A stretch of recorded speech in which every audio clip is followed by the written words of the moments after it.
Education policy 1968 தான். இது first comprehensive education policy அப்படின்னு சொல்லலாம். நம்மளோட எஜுகேஷன வந்து மாடர்னைசேஷன் ஆயி ஸ்டாண்டர்ட் எஜுகேஷன் சிஸ்டம் கொண்டு வரதுக்கு இதுதான் அடிப்படையா இருந்துச்சு. இது எத பேஸ் பண்ணி உருவாக்குனாங்க அப்படின்னா, கோத்தாரி கமிஷனோட ரெக்கமெண்டேஷன்ஸ பேஸ் பண்ணி தான் உருவாக்குனாங்க.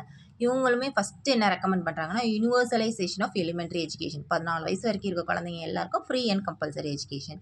அதுக்கப்புறம் அது மாரி டீச்சர்ஸோட சேலரி, எமுலுமென்ட் அப்படிங்கிறது என்னன்னா, பேமெண்ட் டீச்சர்ஸ் குடுக்குற பேமெண்ட். ஏன்னா, அவங்களோட வாழ்வாதாரம் ரொம்ப கம்மியா இருக்கு. ஸோ, அத உயர்த்தணும் சமூகத்தில அப்படிங்கிறதுக்காக, அவங்களுக்கு சேலரி நல்லா குடுக்கணும் அப்படின்னு சொல்லி இவங்க தான் ரெக்கமெண்ட் பண்றாங்க. இவங்களும் 3 லாங்குவேஜ் பாலிசி ரெக்கமெண்ட் பண்றாங்க. பட் அது நெறைய ஸ்டேட்ஸ் ஒத்துக்கல. அதே மாரி வந்து சயன்டிஃபிக் அண்ட் டெக்னிக்கல் எஜுகேஷன வந்து கரிக்குலத்திலேயே ஆட் பண்ணணும். அதே மாரி நேஷனல் ஐடென்டிட்டி அண்ட் இந்த சென்ஸ் ஆஃப் நேஷனல் யூனிட்டிய குழந்தைங்களுக்கு படிப்பு மூலியமா சொல்லிக் குடுக்கணும் அப்படின்னு சொல்லி பண்ணாங்க.